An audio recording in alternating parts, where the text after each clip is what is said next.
Buenas tardes, encicloperas y cicloperos. Yo soy Alain Gutiérrez y este es el Cíclope Andarín, un espacio que sale todos los martes a las 3 de la tarde por la plataforma Don Cuba y que después puedes ver en YouTube. Esto es un espacio para hablar con fotógrafos cubanos o con fotógrafos extranjeros que tengan una parte de su obra con Cuba.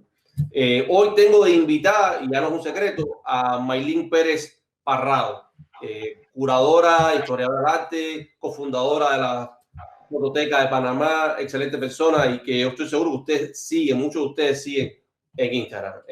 Maylin, ¿es Maylin o Maylin? Es Maylin, pero bueno, mi madre, ella como buena camagüeyana insiste en que no se pronuncia Maylin y no le puso acento, pero Maylin. ¿Qué tal, Alain? Muchas gracias por invitarme. No, verdad que sí, para mí es un tremendo honor que has aceptado la invitación. Maylin, ¿cuál es la función de un curador? ¿Qué cosa es un curador? Bueno, un curador es una persona que como dice la palabra, cura. O sea, cura viene de ese término de curar, de seleccionar, de sanar, y tiene su origen desde la antigua Grecia, de hecho, y entonces el curador realmente se dedica a seleccionar obras de arte, organizarlas, catalogarlas, exponerlas, y después está la otra parte que viene la investigación también y demás, ¿no? Es un término bastante joven dentro de la historia del arte. Podría decirse que a partir de la década de 1960 es que el término del curador comienza a ser más reconocido de alguna manera. ¿Tú crees que se puede ser curador sin haber estudiado arte? Esa pregunta me la han hecho muchas veces. Yo creo que sí se puede ser sin haber estudiado arte, pero no se puede ser sin saber de arte. Son dos cosas distintas. O sea, lo que te quiero decir es que conozco muy buenos curadores que son, por ejemplo, arquitectos, que no han sido graduados como yo de historia del arte, pero que tienen una cultura general integral espectacular que les permite curar exhibiciones o investigar sobre un tema de arte. Siempre es un poco más difícil cuando no vienes del mundo del arte ser curador de arte. Eso sí me consta, pero no veo por qué no. Este es mi imaginario, ¿no? Yo creo que el curador tiene una carga muy pesada por el ustedes son los que deciden qué cosa vale la pena ver. Ustedes son los que de cierto modo deciden qué cosa es arte y qué cosa no es arte. Ustedes viven atormentados por esa condena que tienen de tomar decisiones. Sí, bueno. Bueno, mira, yo también menciono a muchas personas que el curador, ahora mismo con este tema de la inclusividad que escuchamos en los museos, en las galerías, en las instituciones, que tenemos que ser más inclusivos y demás, es un poco contradictorio porque el curador, en mi opinión, tiene gran nivel de exclusividad. ¿Por qué? Porque al uno curar, al uno decantar, al uno seleccionar, uno también está pues dejando atrás parte de, como tú bien dices, el criterio te permite seleccionar, pero ¿qué pasa con lo que tú no seleccionas? ¿Por qué no estás seleccionando lo que tú estás seleccionando? Es una gran responsabilidad y es un gran, yo no diría peso, ¿por qué? Porque forma parte de tu trabajo, entonces cuando tú dominas bien tu trabajo, cuando tú conoces bien los procesos dentro del trabajo, que es seleccionar, que es investigar, pues no es un peso, realmente no lo es. Cada acción de un curador debe ser justificado. Entonces, por ejemplo, en mi caso, yo he curado exhibiciones y he dicho, bueno, esta obra sí, esta obra no, y esta obra no, porque esto, esto, esto y esto. O sea, hay un criterio curatorial que se ajusta a esa selección. Y creo que cuando el curador está preparado para realizarlo, no es un peso, no es... Puedes tener, por ejemplo, inconvenientes a la hora de dialogar con el artista, con la institución, diferentes criterios, pero si tienes el guión muy bien preparado y estructurado, no creo que sea un problema. Eso forma parte entonces de la investigación previa que haces antes de proponer una curaduría. Ahora que me hablas de esto de inclusión, que les piden ser inclusivos, ¿a qué se refieren con ser inclusivo? ¿Que cualquiera puede entrar? No, bueno, es un debate, uy, es tremendo debate, porque inclusivo significa no discriminar, pero son dos cosas totalmente distintas. O sea, el cómo las instituciones están manejando ahora la inclusividad, algunos lo han hecho muy bien, pero otros lo están convirtiendo en una cuota que cumplir.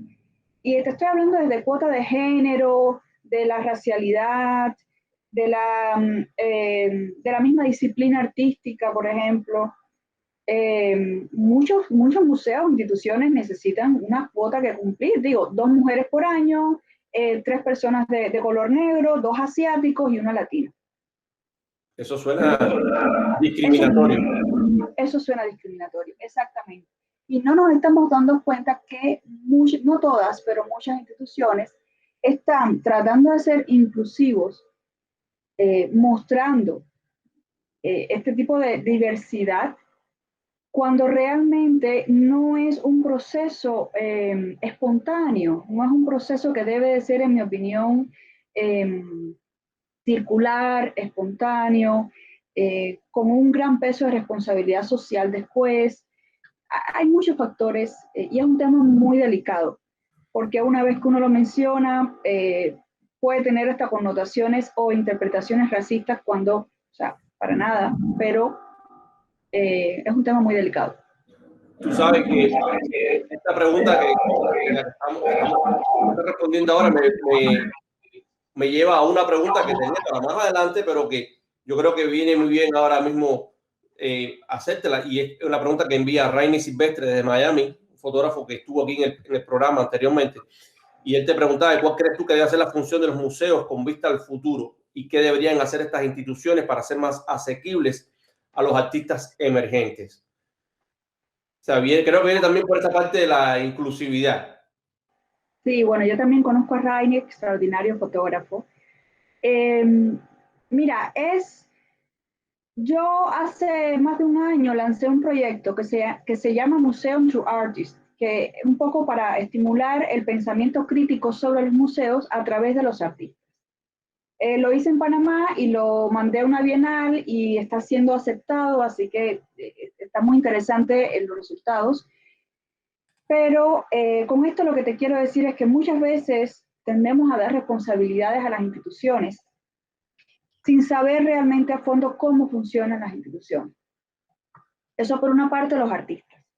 Y por otra parte, las instituciones tienden a ser vistas como templos sagrados de difícil acceso, con el objetivo de, ahí está efectivamente el proyecto, con el objetivo de legitimizar la obra de arte. O sea, una vez que estás en un museo, ya, llegaste, ya, el Dios sagrado te aceptó, el Beni Vedi Venci.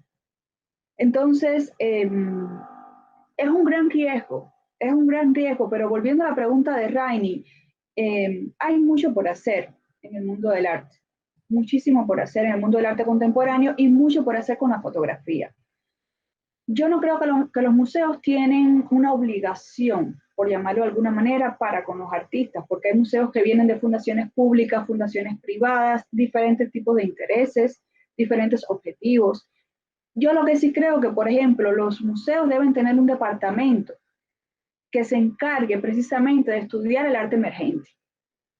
Y lo veo muy poco. Casi siempre es un departamento enfocado en las disciplinas.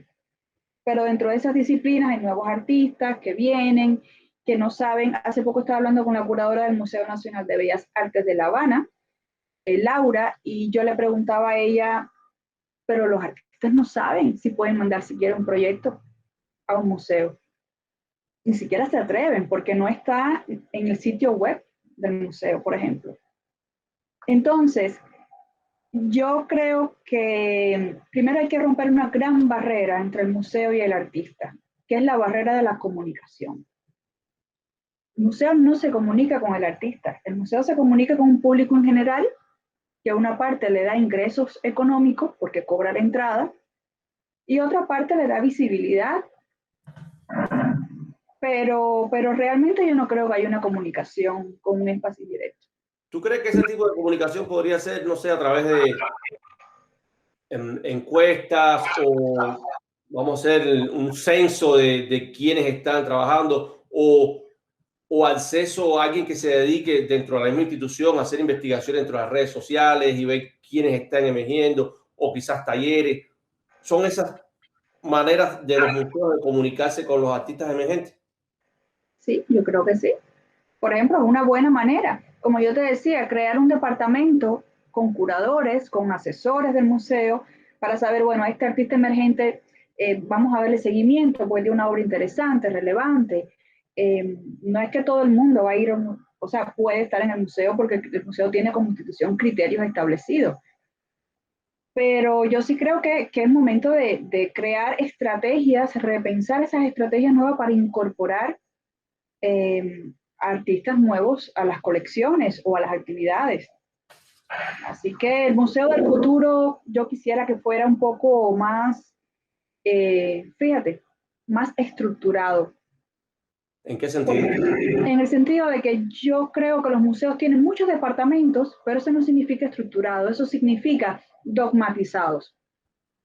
Los museos necesitan una estructura, una plataforma que les permita, uno, establecer bien, no todos los museos, no voy a generalizar, pero muchos museos necesitan establecer bien su función.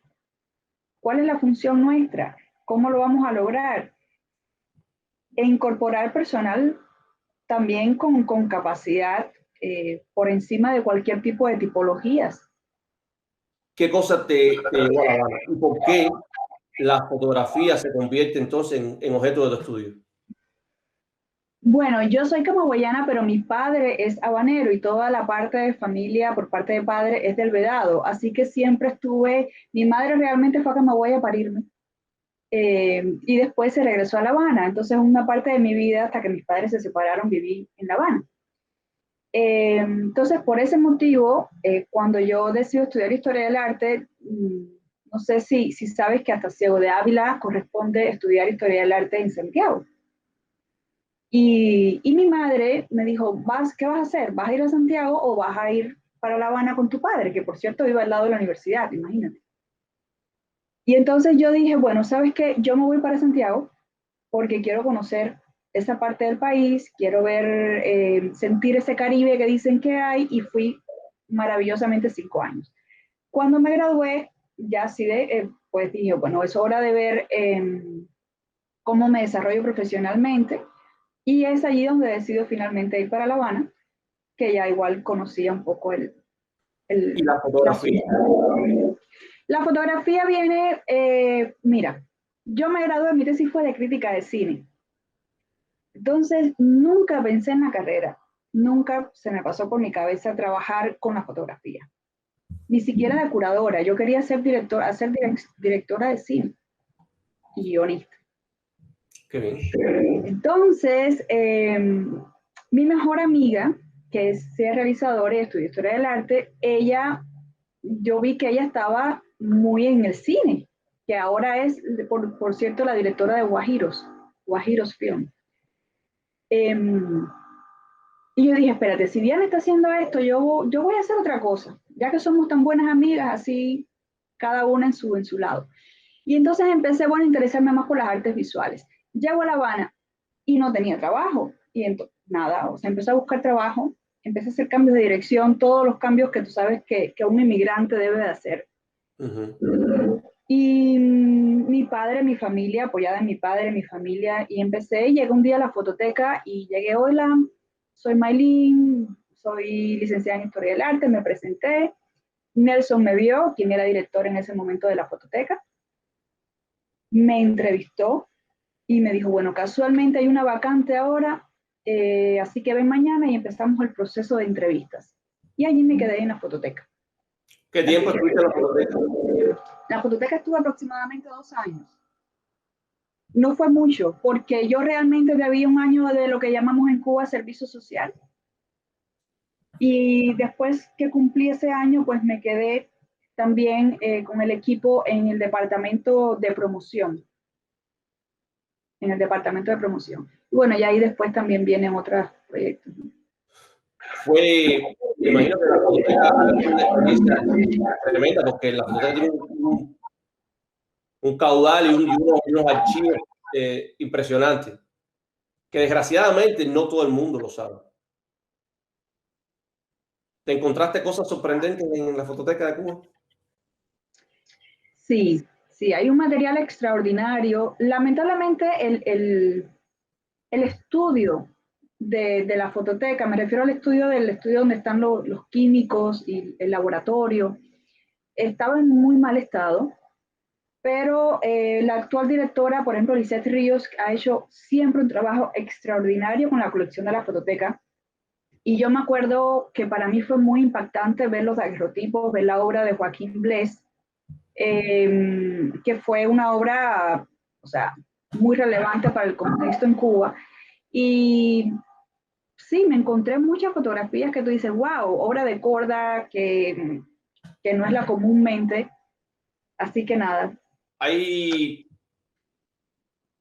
un decir, no sé si alguna vez se ha criticado a la fototeca de Cuba por trabajar y promover a un limitado grupo de fotógrafos. Eso es una de las cosas que se dicen de la fototeca en Cuba. Desde tu experiencia, ¿es esta una crítica acertada?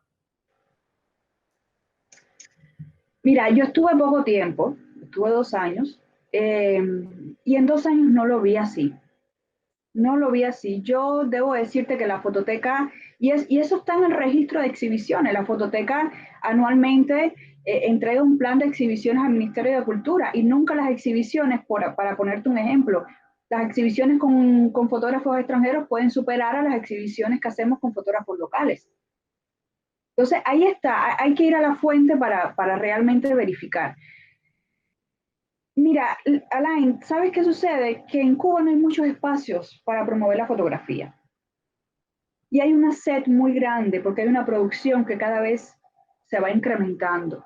Y todos ven a la fototeca como la casa del fotógrafo, la necesidad de exponer y realmente, si nos ponemos a pensar que son, digamos, 9 exhibiciones al año o 10 máximo,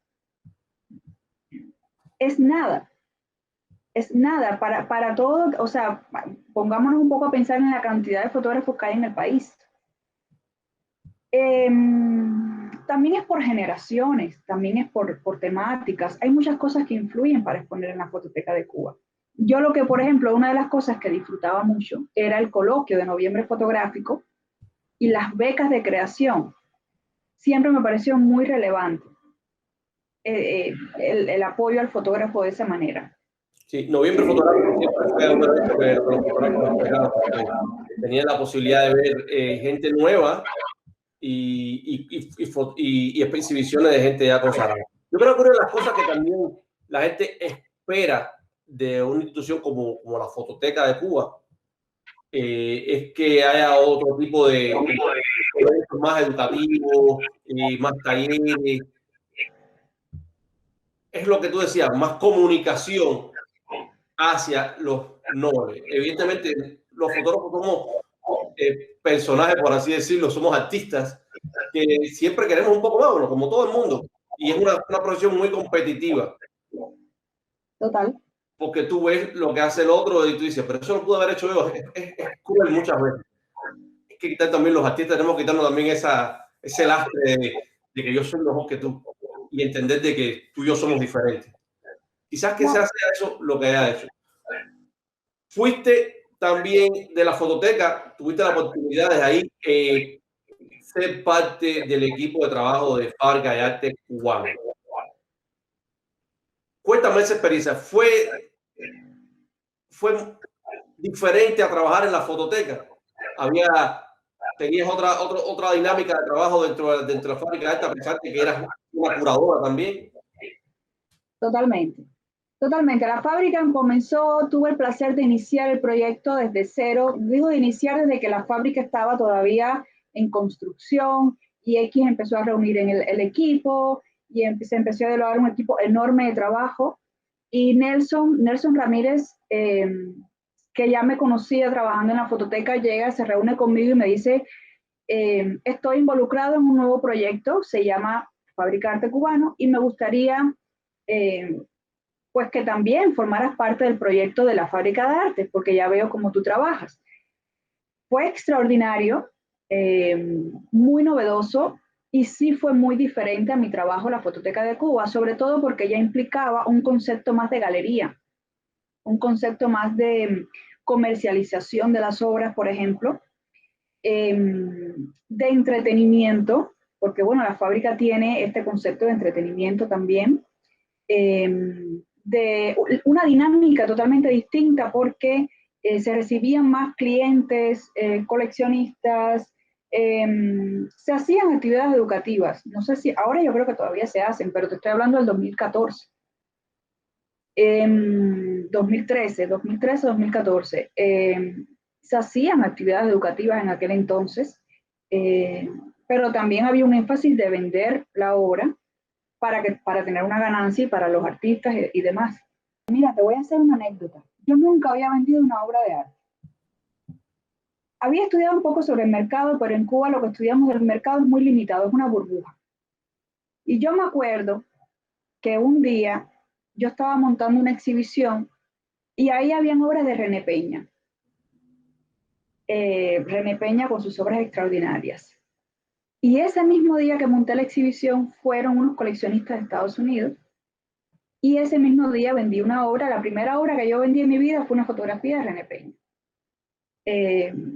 Y yo recuerdo la experiencia de ese momento, de yo saber el cómo uno cierra un deal, porque no deja de ser un trato, una venta, pero a la vez uno desarrolla una especie de afecto, no sé si es la palabra, de afecto por la obra, y tú sientes como que ganaste. O sea, como ya, ok, perfecto. Y ese sentimiento lo disfrutaba mucho. Porque no es el tema de la venta en sí, es el tema del proceso, de cómo tú conoces al coleccionista, cómo tú aprendes qué tipo de obra se vende, cómo vender la obra, cómo embalar la obra, cómo se hace un certificado de autenticidad, cómo tú envías la obra a los Estados Unidos, cuál es el porcentaje mínimo que se le da al cliente. O sea, hay tantos factores en el proceso de venta de la obra que, bueno, me han permitido actualmente seguir con mi trabajo, ¿no? Eso no se enseña en Cuba, porque yo creo que en Cuba no estamos, yo creo que en la escuela no, bueno, no tengo idea, vamos a ser sinceros, no puedo ser categórico, pero yo creo que eso no es una de las cosas que se enseña dentro de una universidad o a un coleccionista, a un historiador de arte. En lo absoluto. En Cuba tenemos un gran problema en historia del arte. Uno, con la curaduría, la enseñanza de la curaduría. Dos, con el mercado de arte. Fatal. O sea, todavía estamos en un nivel muy básico. De hecho, una de las cosas, por ejemplo, que yo estoy coordinando ahora con la universidad donde estudié, en la Universidad de Oriente, es con mis profesores. Yo quiero regresar a la universidad y dar conferencias sobre estos temas y ellos están muy felices, muy abiertos a eso. Eso es muy importante. Eso es muy noble de tu parte, honestamente, porque sí necesitamos eso. Se me ocurre una pregunta para que me haces esa anécdota de René Peña y tu primera experiencia vendiendo una obra. Yo tengo la percepción de que el acceso que empezaron a tener los norteamericanos, a pesar de las limitaciones que tienen de viajes a Cuba, que también tengo mi opinión sobre eso, yo creo que precisamente el público norteamericano ayudó a desarrollar o a disparar, de cierto modo, el mercado o cómo decirlo, no mercado, pero la comunidad fotográfica de fotógrafos de Cuba. Sí, sí, cómo no.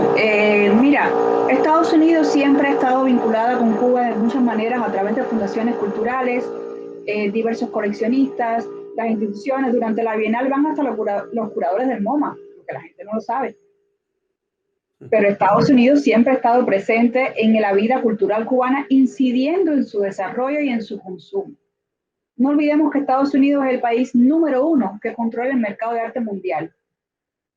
Entonces, ¿por qué no Cuba, que está tan cerca?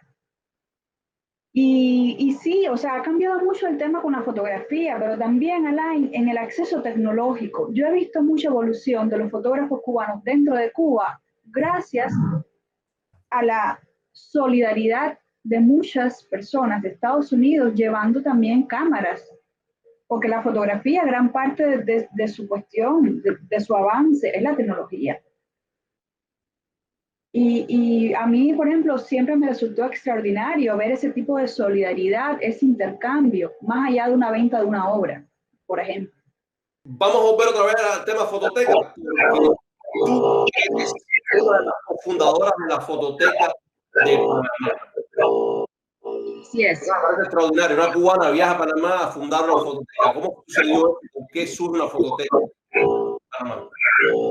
Bueno, yo tenía este pasado con la fototeca de Cuba y cuando llego a Panamá, y ahí comenzó mi pasión por la fotografía, y cuando llego a Panamá me doy cuenta de que no hay nada sobre la fotografía. Cuando digo nada, o sea, cero. No hay una galería dedicada, por ejemplo, solamente a la fotografía. No había un gremio consolidado de fotógrafos. O sea, la fotografía estaba totalmente dispersada. Estaba, pero dispersada. Entonces comienzo a investigar y comienzo a acercarme a personas, o fotógrafos y demás, y no había interés, no había interés, es increíble. Y yo digo, bueno, no puede ser normal. Me acerco al Museo de Arte Contemporáneo, tampoco. Y digo, ¿sabes qué? Entonces lo voy a crear yo. Porque realmente si no lo hay, lo voy a crear. Entonces llamé a un gran fotógrafo panameño que se llama Ricardo López Arias, que es fundador también, y a un respetado arquitecto, Eric Wolsham.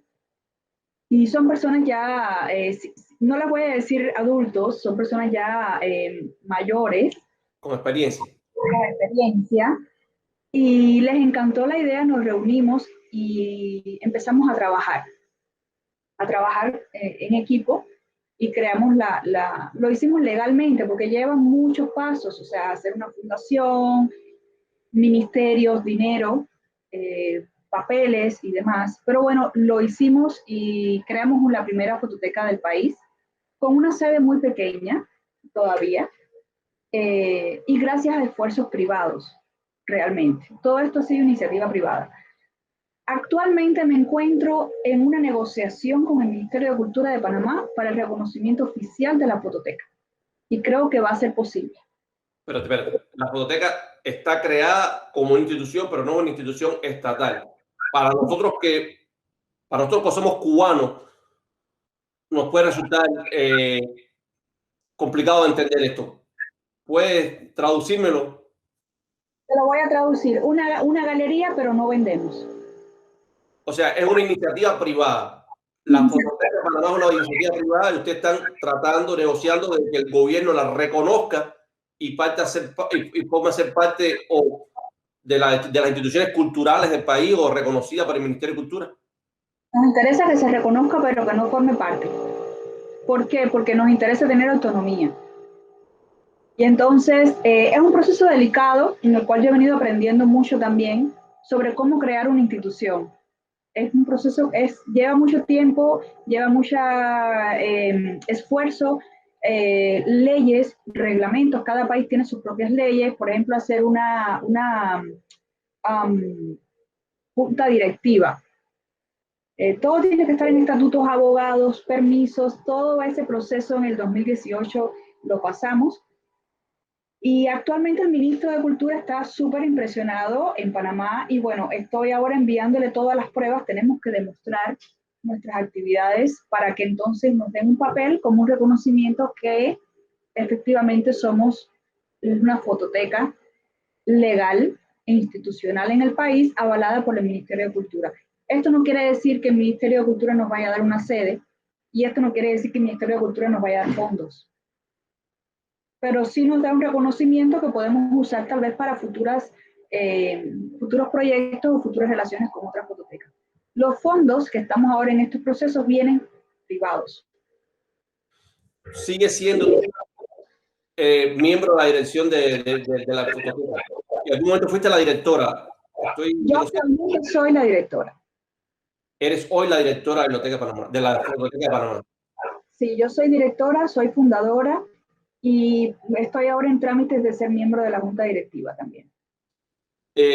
Parece una pregunta tonta lo que te voy a hacer ahora, pero yo creo que viene al caso. ¿Por qué es tan importante crear una fototeca? No, no es para nada una pregunta tonta. Te voy a poner un ejemplo y sigo con el ejemplo de Panamá. La historia de la fotografía de Panamá está todavía muy desorganizada y muy escueta. O sea, está muy, no voy a decir mal contada, pero pudiera estar más rica en su narración. La mayoría de los archivos están en manos privadas. ¿Qué te quiero decir con esto? Las escuelas no tienen acceso a la fotografía. Para ponerte un ejemplo. Entonces, ¿por qué es importante una fototeca? Bueno, porque si tú incorporas colecciones de fotografías privadas a una institución y esa institución le empieza a mostrar, hay un proceso democrático ahí de intercambio entre el coleccionista privado, la fototeca o la institución y el público. Entonces, es importante, primero por esa parte, el acceso a la colección y segundo, la organización que uno le puede dar a los distintos periodos de la fotografía de un país, que es tremendo trabajo, pero es muy necesario, porque no deja de ser una institución a la cual sirve como archivo, como un espacio para la investigación, cuántos estudiantes no pueden ir sobre un tema determinado y encontrar la información, no deja de ser un espacio para la promoción de la fotografía, tanto local como internacionalmente, y para establecer, por ejemplo, a mí me gustaría también que la Fototeca de Panamá estableciera becas de creación también y de investigación. Yo sí creo que es muy importante. Yo una de las cosas que aprendí trabajando en el Centro Cultural Pablo Torriente Bravo es lo importante que es la memoria. Y eso es algo que se debe preservar porque si no sabes de dónde vienes, nunca vas a saber a dónde vas. Y respeto siempre el trabajo que hacen personas como tú a la hora de intentar preservar la cultura de los países. Sí, Voy a ir a una ronda de preguntas. No, que todo el mundo en Panamá se asombra porque lo primero que me dice, pero tú eres cubana. Sí, pero es que no había nunca una fototeca. ¿Cómo va a ser que en un país no haya nunca una fototeca? Yo no me lo pude permitir. Y ahí estamos. ¿Qué te llevó a Panamá? ¿Perdón? ¿Qué te llevó a Panamá?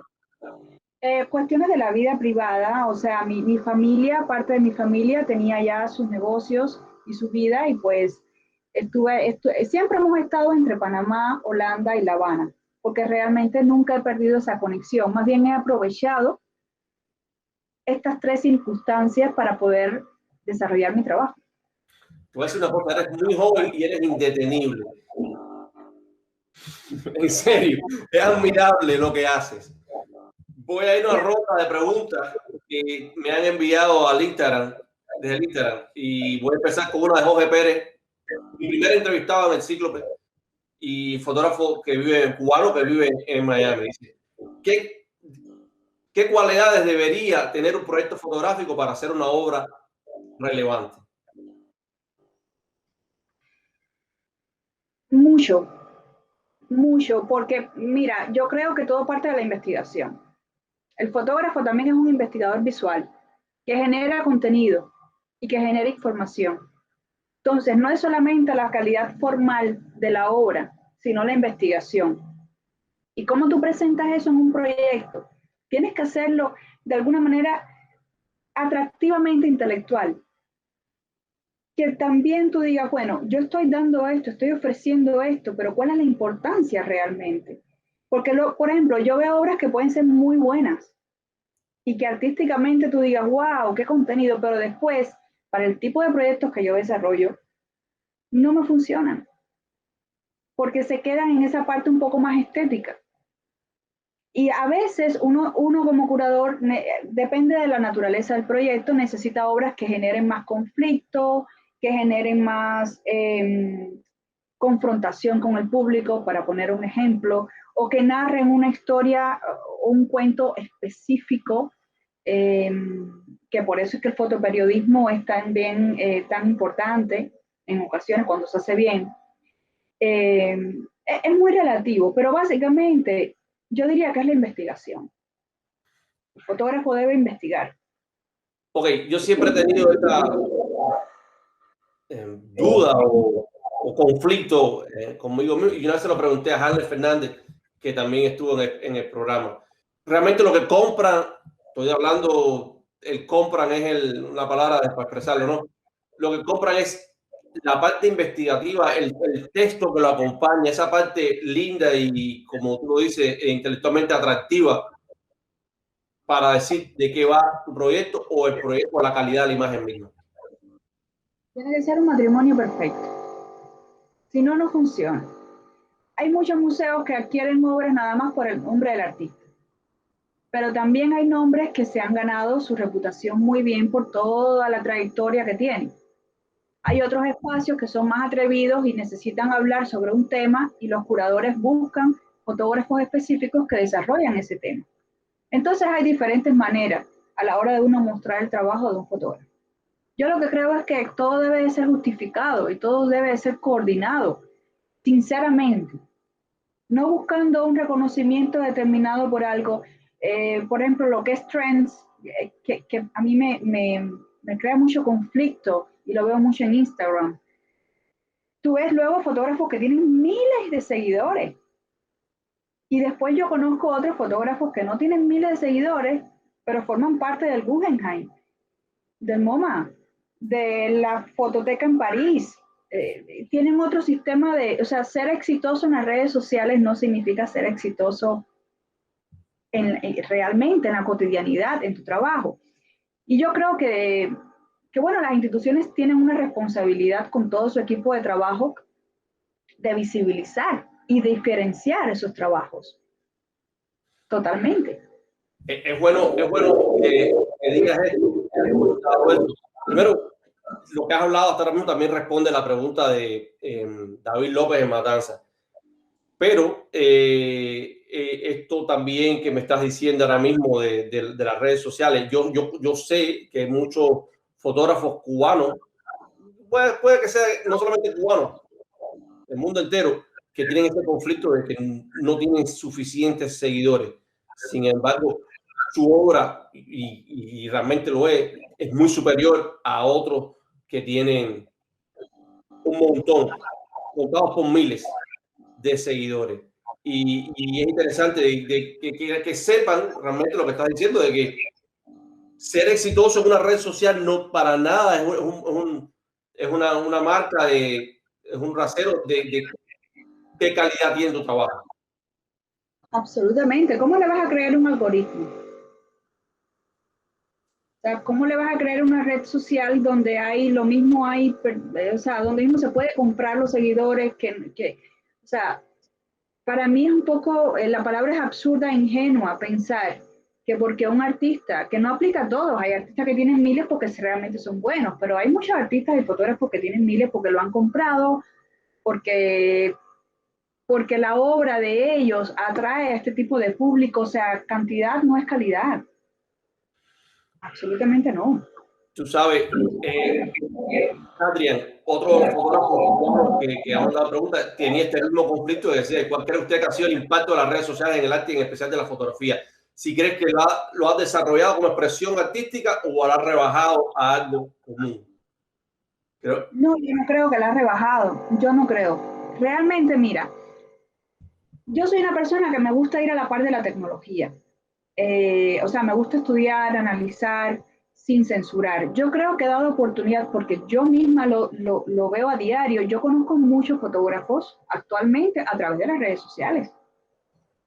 Para ponerte un ejemplo, muchos de ellos me escriben y con muchos de ellos he podido desarrollar proyectos porque he podido acceder a su trabajo a través de Instagram.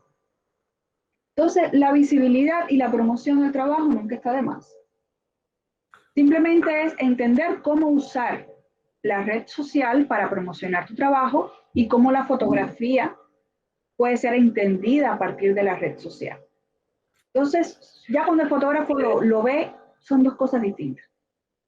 Entonces, ¿tú crees que es válido esto que dice Reini de que los artistas deben también tratar de aproximarse a las instituciones para hacer un poco más visible su trabajo y reconozcan al menos, poder lograr un espacio, el espacio que ellos aspiran? Mira, yo tengo esta premisa de Sócrates, habla para que yo te conozca. Siempre uno debe de pensar, bueno, ¿qué puedo dar yo? O sea, ¿cómo puedo llegar yo allá? No esperar, como dice el dicho de Mahoma y la montaña, bueno, yo sí creo en eso. Uno tiene que trazar estrategias, ser disciplinado, organizado y trazar una meta y tratar de llegar allá. Yo conozco fotógrafos, como conversábamos al inicio, que no les interesa exponer en un museo. Les interesa vender su obra y comprarse una casa en la playa. Conozco otros fotógrafos que sí les interesa esa legitimización de la institución y no les interesa vender a colecciones privadas. Entonces, la naturaleza de los objetivos varía mucho y por ende las estrategias también. Entonces, el fotógrafo es el responsable mayor de promover su trabajo y de darle esa visibilidad que necesita. Daniel Martínez Reyes también me envía una pregunta para ti por Instagram, y es que él te pide que hagas un top 10 de fotógrafos nobles cubanos que a tu juicio sean los más prometedores dentro de Cuba. Yo sé que es una cosa difícil. Es muy difícil porque en primer lugar yo o sea, esto de los top 10 es muy gracioso porque cada rato recibo de revistas y de personas como top 10, como los top 10. No creo en los top 10 porque yo sé que hay mucha gente en Cuba haciendo cosas y que no tiene acceso, por ejemplo, a las redes y que puede tener una obra extraordinaria y que hoy yo no los mencione y que están allá. Entonces es muy delicado estas listas, ¿no? Sin embargo, para responderle a Daniel, pues voy a mencionar algunos nombres que yo he visto y me parece interesante, ¿no? Antes de que digas eso, cuando estuvimos conversando previamente, me hablaba de que tú no tenías un fotógrafo favorito. Esto es algo que todo el mundo, estoy dejando este momento en tensión para la lista de Daniel.